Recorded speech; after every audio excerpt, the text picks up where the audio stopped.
ನೋಡಿ, ಧರ್ಮಸ್ಥಳದ ವಿಚಾರವಾಗಿ ಅದು ಗೊಂದಲಗಳಿದ್ದಂಥ ಸಂದರ್ಭದಲ್ಲಿ ಹಿಂದೆ ನೋಡಿದ್ದೀನಿ. ಅಲ್ಲಿ ಸೌಜನ್ಯ ಕೇಸ್ ಆದ ನಂತರ ಹಲವಾರು ಗೊಂದಲಗಳು, ಹೋರಾಟ, ಸ್ಟ್ರೈಕು ಇತರೆ ಎಲ್ಲ ಬಂದಿದ್ದರಿಂದ ಅದನ್ನು ರಾಜ್ಯ ಸರ್ಕಾರಗಳು ಸಹ ಚಿಂತನೆ ಮಾಡಿ ಆಮೇಲೆ ಯಾರು ಅನಾಮಿಕ ಇದ್ದ ಅವನು ಕೋರ್ಟಿಗೆ ಹೋಗಿದ್ದಾನೆ.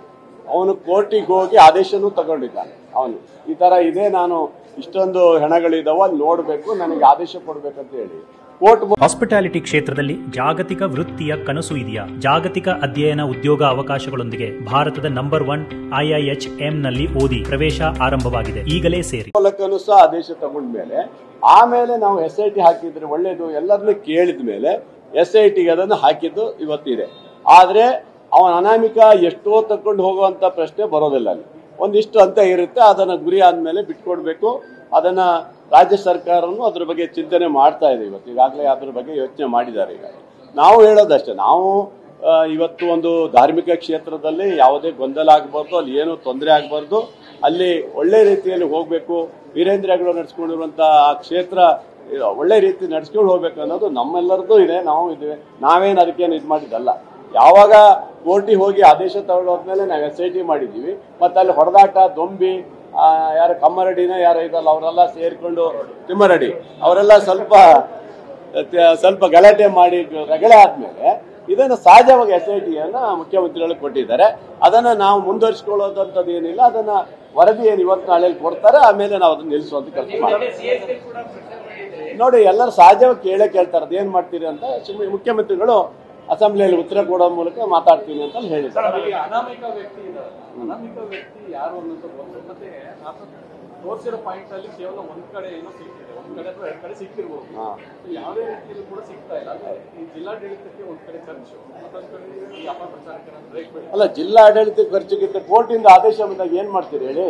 ನೀವೇ ಒಂದು ಕೋರ್ಟಿಂದ ಆದೇಶ ತಂದಾಗ ಕೋರ್ಟ್ ಆದೇಶ ಮಾಡೋ ಸರ್ಕಾರಗಳು ಏನ್ ಮಾಡ್ತೀವಿ, ನಾವೇನ್ ಮಾಡಕ್ಕಾಗತ್ತೆ? ಆ ಸರ್ಕಾರ ಕೋರ್ಟ್ ಆದೇಶ ಬಂದಾಗ ಅನಾಮಿಕ ಎಲ್ಲೆಲ್ಲಿ ಹೇಳ್ತಾನೆ ಅಲ್ಲಿ ನಾವು ತೋಡುವಂತ ಕೆಲಸ ಬಿಟ್ರೆ ನಾವು ಬೇರೆ ಕಡೆ ಎಲ್ಲ ನಾವು ಹೇಳುವಂತ ಪ್ರಶ್ನೆನೇ ಇಲ್ಲ. ಖಂಡಿತವಾಗಿ ಇದು ಕೊನೆ ಹಂತದಲ್ಲಿ ಬರುತ್ತೆ ಅನ್ನೋದು ನಮ್ಗೆ.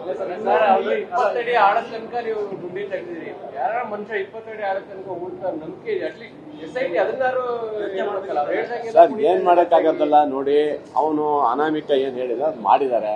ಅವನು ಯಾವ ತರ ಬಂದ್ ಮಾಡಿದಾನೋ ಗೊತ್ತಿಲ್ಲ. ಒಟ್ಟು ಅವನು ಸರಿ ಇದಾನೋ ಸರಿ ಇಲ್ಲೋ ಗೊತ್ತಿಲ್ಲ. ಕೋರ್ಟ್ ಆದೇಶ ಕೊಟ್ಟಿರೋ ಅದ್ರ ಬಗ್ಗೆ ನಾನು ಮಾತಾಡಕ್ಕಾಗಲ್ಲ. ಅದೇನಾದ್ರು ಆಗಿಲ್ಲ ಅಂದ್ಮೇಲೆ ಅನಾಮಿಕನ ಮೇಲೆ ಏನ್ ಕ್ರಮ ತಗೊಳ್ತಾರ ಅನ್ನೋದು ಮುಂದೆ ಇದೆ, ಅದ ಮಾಡ್ಲೇಬೇಕು.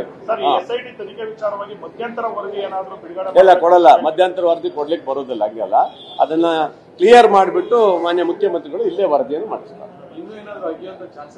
ಇಲ್ಲ, ಆತರ ಏನು ಕಾಣ್ತಾ ಇಲ್ಲ. ಬಹುಶಃ ಮುಗ್ದಂಗೆ ಬಹುಶಃ ಲಾಸ್ಟ್ 13 ಇರ್ಬೇಕೇನಾದ್ರು, ಅದಕ್ಕೆ ಲಾಸ್ಟ್ ಅಂತ ಹೇಳ್ತಿದ್ದಾರೆ.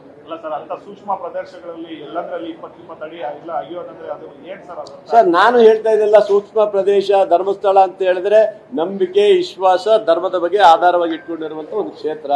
ಇಡೀ ರಾಜ್ಯದಲ್ಲಿ ಉತ್ತರ ಕಾಶಿ ಅಂತ ಹೇಳಿರುವಂತ ಒಂದು ಕ್ಷೇತ್ರ ಇದೆ. ಇದರಲ್ಲಿ ಬಿಜೆಪಿಯವರು ತಮ್ಮ ಬೇಳೆ ಬೇಯಿಸ್ಕೊಳ್ಳೋಕ್ಕೋಸ್ಕರ, ಹಿಂದುತ್ವವನ್ನು ಬೆಳೆಸೋಕ್ಕೋಸ್ಕರ ನೀವು ಮಾಡೋದಾದ್ರೆ ಹಾಗಾದ್ರೆ ಸುಪ್ರೀಂ ಕೋರ್ಟ್, ಹೈಕೋರ್ಟ್ ಮೇಲೆ ನೀವು ವಾದ ಮಾಡಿ, ಹೈಕೋರ್ಟ್ಗೆ ಹಾಗಾದ್ರೆ ಮಾತಾಡಿ. ನಮ್ಮ ಮೇಲೆ ಯಾಕೆ ಹೇಳ್ತೀರಾ? ಅದನ್ನ ನಾವು ಮಾಡಿದ್ದು. ಅವ್ನು ಹೈಕೋರ್ಟಿಗೆ ಹೋಗಿ ತಗೊಂಡು ಬಂದ ಮೇಲೆ ತಾನೇ ನಾವು SIT ಕೊಟ್ಟಿರೋದು. ನೀವು ಮಾತಾಡಿ. ಹಂಗಾದ್ರೆ ನಾವೇನು ಅಲ್ಲಿ ಅಗಿಬೇಕಂತ ನಮಗೇನು ಆಸೆ ಇರಲಿಲ್ಲ. ಅಲ್ಲಿ ನಮಗೆ ಯಾವುದೇ ಆ ಥರ ಇರಲಿಲ್ಲ. ಆ ಕ್ಷೇತ್ರದ ಬಗ್ಗೆ ನಮಗೂ ಇದೆ, ಕಾಂಗ್ರೆಸ್ ಪಕ್ಷಕ್ಕಿದೆ, ನಮಗೂ ಇದೆ, ಅಪಾರವಾದ ಗೌರವ ಇದೆ. ಆ ಥರ ಯಾವುದೇ ತೊಂದರೆ ಕೊಡುವಂಥ ಪ್ರಶ್ನೆ ಇಲ್ಲ. ಬಿಜೆಪಿಯವರು ಗೊಂದಲ ಮಾಡಿ ಹಿಂದುತ್ವವನ್ನು ಹಿಡ್ಕೊಂಡು ಹೋಗುವಂಥ ಪ್ರಶ್ನೆ ಇಲ್ಲ. ನಾವು ಹಿಂದೂಗಳೇ, ನಿಮ್ಗಿಂತ ಜಾಸ್ತಿ ಪೂಜೆ ಪುರಸ್ಕಾರ ಮಾಡೋರು ನಾವೇ ಇದ್ದೀವಿ. ಅದ್ರ ಬಗ್ಗೆ ತಲೆ ಕೆಡಿಸ್ಕೊಳ್ಳೋದು ಅವ್ರು ಬೇಡ.